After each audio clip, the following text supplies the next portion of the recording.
말씀은 마태복음 17장 20절 한 구절 가지고 말씀 전하기 원합니다. 어제 말씀 전했던 거 이어서 어제 미처 말씀을 다 못 전했는데 어제 말씀드렸던 게 작지만 믿음은 믿음이다라는 거였죠. 작지만 믿음은 믿음이다. 오늘 말씀에 너희 믿음이 작은 까닭이다. 믿음이 작아서 그 병을 고쳐주지 못했죠, 제자들이. 그래서 믿음이 작은 까닭이라 말씀하셨는데, 또 이어서 계속해서 예수님께서 만일 너희에게 믿음이 겨자씨 한 알만큼만 있어도, 겨자씨 한 알만큼 작은, 정말 극히 작은 믿음만이라도 있어도 그것을 믿고 이 산을 명하여 여기서 저기로 옮겨지라 하면 옮겨질 것이다 라고 말씀합니다. 그러니까 어제 말씀드린 것처럼 믿음이 작기 때문에 고치지 못했지만, 그런데 겨자씨만한 극히 작은 믿음이라도 있으면 산을 움직입니다. 뭐가 다르다고 그랬죠? 마가복음 9장 2절에서 9장 29절에서 기도 외에 다른 것으로는 이런 종류가 나갈 수 없다고. 그러니까 산을 옮기는 우리의 기도라고 어제 말씀드렸는데요. 산을 옮기는 기도, 우리가 어떻게 그럼 적응하면 좋을까? 적용해 가는 것입니다. 우리가 믿음으로 기도하는데, 그럼 기도를 이제 어떻게 할까? 스가랴 4장 7절처럼 큰 산아 너가 무엇이냐? 너가 스룹바벨 앞에서 평지가 되리라. 산을 향해서 명령하고 산이 평지가 되도록 우리 기도하는 것. 그 말씀을 듣고 나서 적용하는 게 중요한데, 우리가 성경 한 구절 한 군데를 찾아보고 우리가 함께 같이 기도의 제목들을 좀 생각해 보면 좋겠습니다. 그러고 보니까 성경을 찾아야 될 곳이 또 있군요. 열왕기하입니다. 열왕기하. 자, 이제 오늘은 적용편입니다. 자, 이제 적용을 우리가 같이 기도하기 원하는데, 열왕기하 4장. 열왕기하 4장.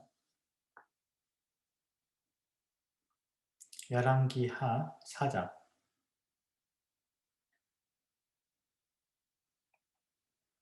구약성경 열왕기하 4장입니다.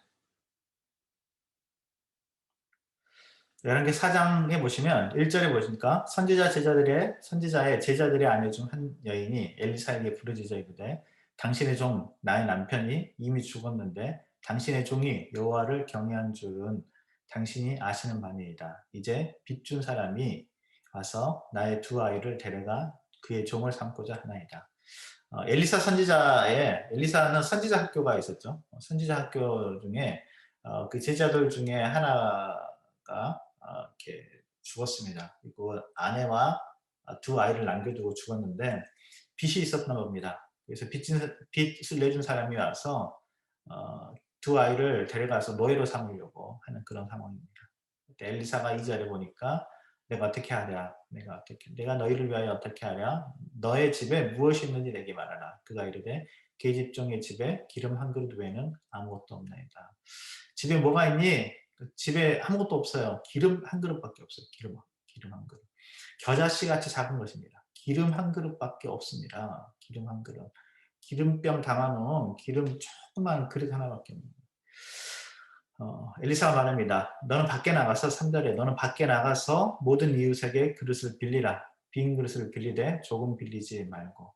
그릇을 이웃에 나가서 그릇을 가져와라. 그릇을 가져오는데 조금 빌리지 말고 그럼 어떻게 하라는 거예요?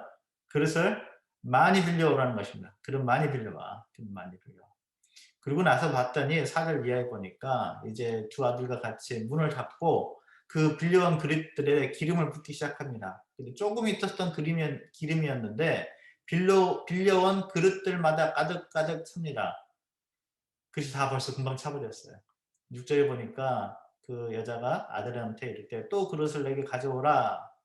그런데 아들이 이르되 다른 그릇이 없나이다. 하니 기름이 곧 그쳤더라. 가져온 그릇만큼만 기름이 찼습니다. 엘리사가 말하죠. 그 기름을 팔아서 빚을 갚고 그리고 너와 내 두 아들이 생활하라고 말합니다. 여러분 믿음이 있다는 거는 저와 여러분의 믿음의 크기가 중요한 거는 여러분 기름이 생기긴 생길 거예요. 근데 얼마만큼? 그 믿음의 크기만큼. 빌려온 그릇만큼. 그 빈 그릇이 몇 개인지만큼입니다.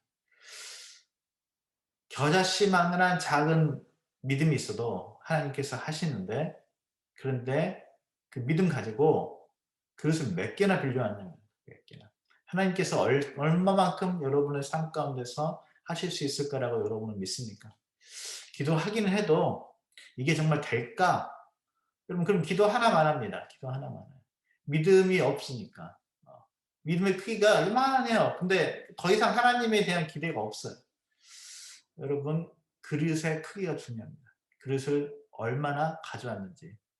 여러분 열왕기하 4장 계속 끝부분에 가면 38절을 한번 보십시오. 이번에는 이런 일이 있습니다. 열왕기하 4장 38절. 엘리사가 이번에는 길갈에 이르렀는데 그 땅에 흉년이 들었습니다. 흉년이 들어서 선지자들의 제자들이 와서 말합니다. 엘리사 앞에 와서 굶어 죽게 생겼다 이 얘기하는 거겠죠. 길갈에 큰 흉년이 들어서 굶어 죽게 생겼습니다. 엘리사가 말합니다. 자기 사환에게 이르되 큰 솥을 걸고 선지자들의 제자들을 위하여 국을 끓이라 라고 말합니다. 먹을 게 하나도 없어요. 끓일 게 없어요. 끓일 무슨 재료가 있어야 끓이죠. 흉년이 들어서 먹을 게 하나도 없는데 뭘 하라고 그럽니까? 솥을 걸으래. 솥을 걸고 물 붓고 물부터 끓이는 건데요. 물부터 좀 맹물이에요. 맹물 넣고 국을 끓이라는데 맹물 넣고 물 넣고 끓여요. 그런데 어떤 솥을 걸합니까? 큰 솥 거래요. 큰 솥.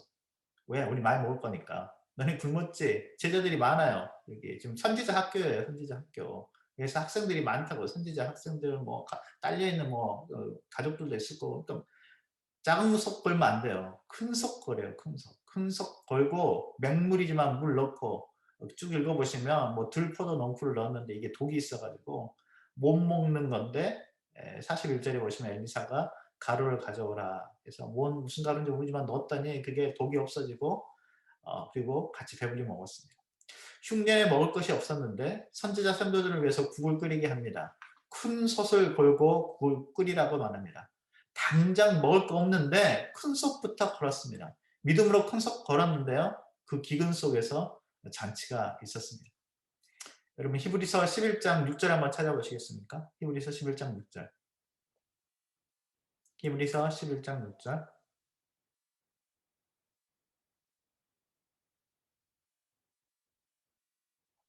히브리서 11장 6절.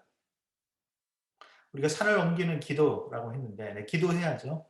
기도할 때 믿음 없으면 안 됩니다. 믿음이 없이는 작은 믿음이라도 믿음이 있어야 되는데요. 믿음이 없이는 하나님을 기쁘시게 하지 못합니다. 하나님을 기쁘시게 하지 못하느니 하나님께 나아가는 자는 두 가지를 믿어야 되는데요. 반드시 그가 계신 것, 살아계신 하나님, 그분이 살아계시다는 것, 지금도 살아계시고 역사하시다는 것을 믿어야 되고요. 또한 그가 자기를 찾는 자들에게 뭐하는 분? 상 주시는 이심을 믿어야 돼요. 여러분 기도하고 여러분 하나님 앞에 나아갈 때 그분은 우리에게 상 주시는 분입니다. 우리에게 좋은 것 주시기를 원하시는 분입니다. 그분이 살아계신 것, 그분이 계신 것을 믿어야 되고 그가 자기를 찾는 자들을, 그를 하나님을 붙드는 자들에게 상 주시는 이심을 믿어야 합니다. 그 믿음 없이는 하나님을 기쁘시게 하지 못합니다. 여러분 가부와 그 두 아들들이 준비한 빈 그릇만큼 채워졌습니다. 솥의 크기만큼 국이 준비됐습니다. 아무리 은혜의 비가 쏟아진다고 해도요. 하늘에서 은혜의 비가 막 쏟아져요. 소낙비가 쏟아져요. 그러나 항아리에 뚜껑을 닫아두면요. 항아리에 뚜껑 닫아두면 그러면 그 비 모아둘 수가 없습니다. 우리 마음의 문이 닫혀 있다면 우리의 마음의 문이 닫혀 있으면 아무리 하나님께서 놀라운 은혜의 소낙비를 쏟아붓고 있어도요. 채울 수가 없습니다. 그릇이 작으면요. 그 그릇만큼밖에는 그 은혜의 비의 소낙비가 담을 수가 없습니다. 어떤 사람이 낚시를 가는데 낚시하면서 여러분 낚시 좋아하시나요? 낚시 가면 이렇게 고기 이제 물고기 잡잖아요. 근데 낚시 싫어요?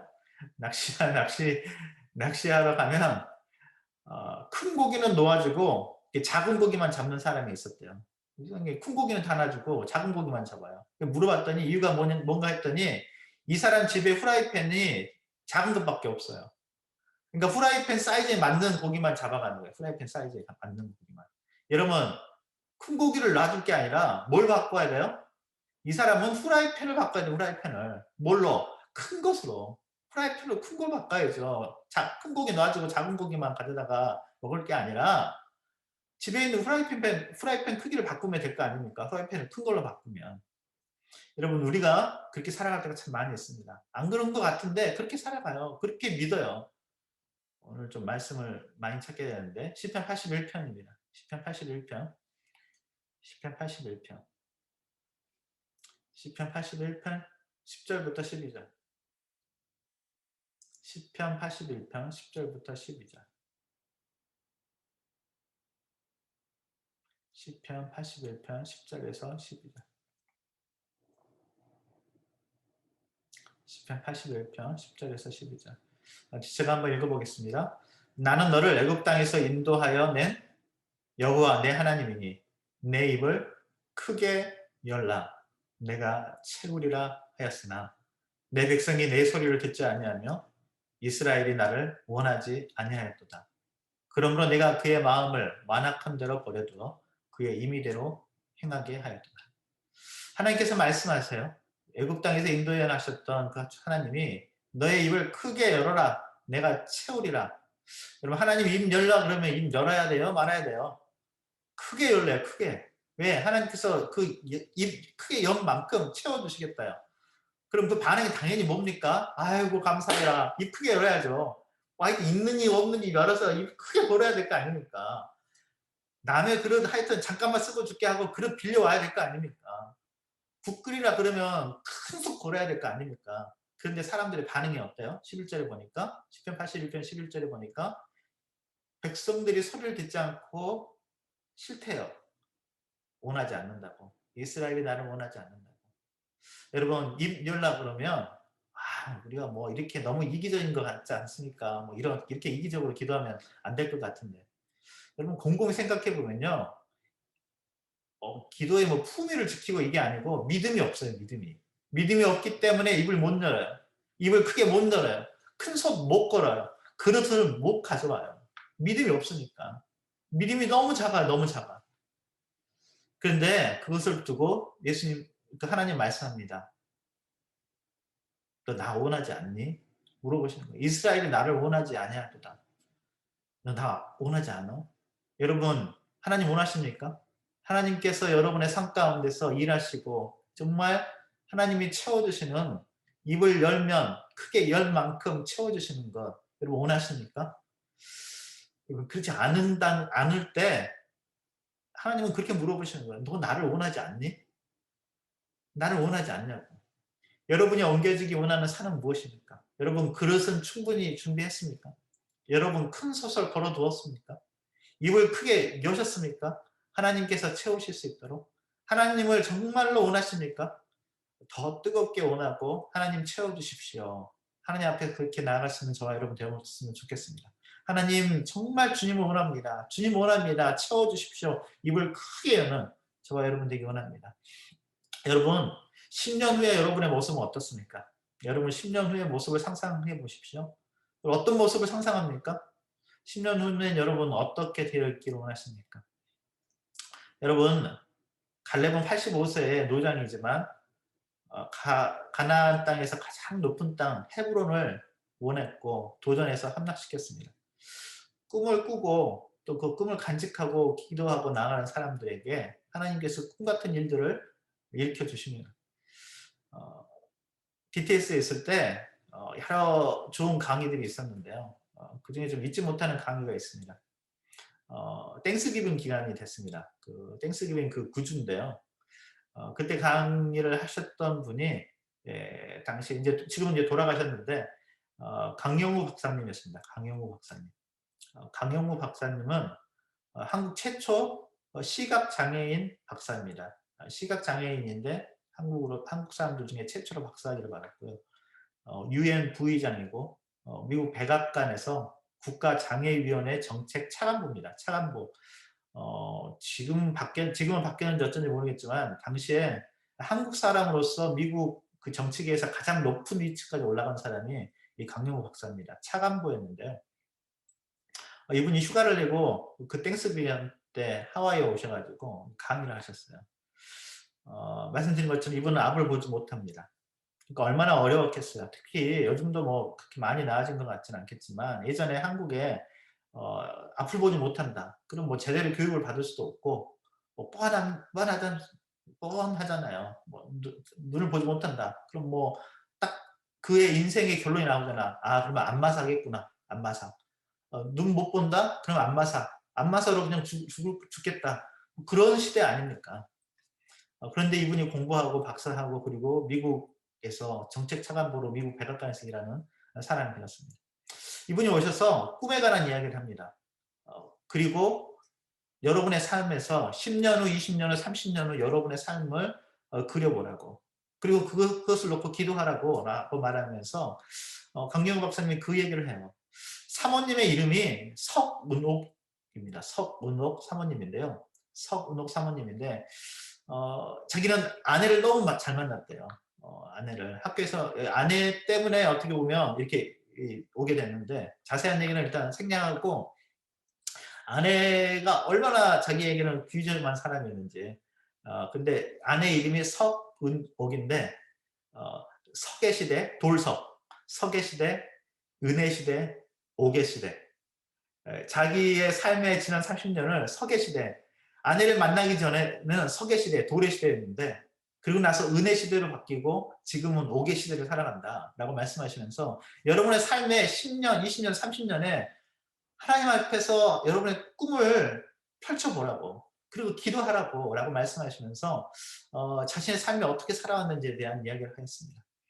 여러분 저와 여러분이 꿈 같은 기도 좀 하면 좋겠습니다. 하나님께서는 누군가를 축복하려고 하실 때요. 먼저 꿈을 주십니다. 꿈꾸게 하시고요. 그리고 그 꿈을 통해서 앞으로의 미래를 준비하게 하십니다. 그리고 꿈을 통해서 꿈이 있는 사람들은 어려움이 와도 그 시련을 극복합니다. 꿈이 있기 때문에 유혹을 물리칩니다. 당시에 그 강의를 듣고 너무 좋았어요. 너무 좋았어요. 그래서 진짜로 이제 10년, 20년, 30년 저하고 아내 이제 하와이에서 우리도 석의 시대, 은혜 시대, 옥의 시대 해가지고 쫙 이렇게 썼죠. 근데 저는 믿음이 없어가지고 하긴 했는데 멋지게 플랜했는데 믿음이 잘 안 가는 거예요. 근데 아내는요, 나중에 아내에게 물어보십시오. 그 석의 시대, 은혜 시대, 옥의 시대 때 하나님 이렇게 이런 일들이 있기 원합니다 했던 거예요. 정말 다 이루어진 것 같아요. DTS 갔다 와서 되게 굉장히 재정적으로 힘들었었다고 그랬잖아요. 그때는 뭐 CPA도 아니었고 그 석의 시대, 은혜 시대, 옥의 시대 꿈꾸었던 것 중에 하나가 이제 진짜로 이제는 공인회계사 CPA가 되고 나이가 이미 많았었는데 공인회계사가 되고 전문적인 일들을 정부 쪽에서 전문적인 일들을 하게 되고 어떤 그 시대별로 쭉 그림을 그리고 기도했었는데요.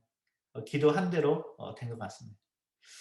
여러분 꿈꾸며 기도하는 거 포기하지 말고 기도했으면 좋겠습니다. 겨자씨 같다고 너무 작다고 부끄러워할 것 없고 기도하면 좋겠습니다. 여러분 겨자씨는 작지만요 모리아라고는 다릅니다. 겨자씨는 모리아라고는 달라요. 겨자씨는 생명이 있잖아요. 그래서 자라납니다. 기도하면서 꿈을 키워가는 우리 사랑하는 성도님들 되었으면 좋겠습니다. 나의 무능함이 아니라 하나님의 전능하심, 나의 부족함이 아니라 하나님의 그 충족하심이 있는 그런 저와 여러분의 삶이 되었으면 좋겠습니다. 처음에는 시시해 보여도요. 꿈 같은 기도를 하면 정말 겨자씨 기도하면요. 그 겨자씨가 자라나서 30배, 60배, 100배의 열매를 맺습니다. 우리 얼마 전에 살펴보았던 것처럼 마태복음 13장 23절에 좋은 땅에 뿌려졌다는 것, 말씀을 듣고 깨닫고 행하면요. 결실에서 30배, 60배, 100배의 결실을 맺습니다. 여러분 겨자씨 기도를 드릴 수 있는 산을 움직이는 기도, 겨자씨 기도, 작지만 작아 보이지만 그 작은 믿음이라도 붙들고 꿈을 꾸면서 기도할 때 30배, 60배, 100배의 그런 삶을 살아가는 우리 사랑하는 성도님 되시기를 바랍니다. 아주 예전인데요. 밥 보포드가 썼던 하프타임이라는 책이 있습니다. 굉장히 당시에는 유명했던 책인데 밥 보포드가 하프타임에서 그 책에서 그런 이야기를 합니다. 자기는 자기 비문에 쓸 말을 죽으면 자기 묘지에 비문을 세우잖아요. 그 비문에 쓸 말을 이미 정해 놓았다고. 그래서 자기 성경책 앞에 그렇게 적어 놓았다고 말했습니다. 바포드가 보냈던, 자기가 죽으면 내 묘지에 이렇게 써달라고 했던 거는 뭐였냐면요. 곱하기 100이었습니다. 우리는 곱하기 표시 있잖아요. X. 곱하기 X 100. 곱하기 100이라고 써달라고. 바로 마태복음 13장 23절의 말씀에서 따온 것입니다. 내 인생은 좋은 땅에 뿌려져서 하나님의 말씀에 그 좋은 땅, 좋은 밭이 되어서 말씀을 듣고 깨닫고 그 말씀 가운데서 믿음으로 기도하고 살았기 때문에 100배의 삶을 살았던 사람으로 기억됐으면 좋겠다. 그래서 자기 성경책 앞에 100 곱하기 100이라고 써놨대요. 우리 사랑하는 성도님들, 그런 곱하기 100의 인생이 되는, 좋은 땅이 뿌려졌고 그래서 곱하기 100의 인생이 되는 우리 사랑하는 성도님들 되시기를 주님의 이름으로 축원합니다. 석의 시대, 은혜 시대, 오개 시대, 마지막 마칠 때는 석의 시대를 시작했더라도 은혜 시대를 거쳐서 오개 시대로 마치는 우리 사랑하는 성도님들 그런 삶과 가정이 되었으면 좋겠습니다. 우리 함께 좀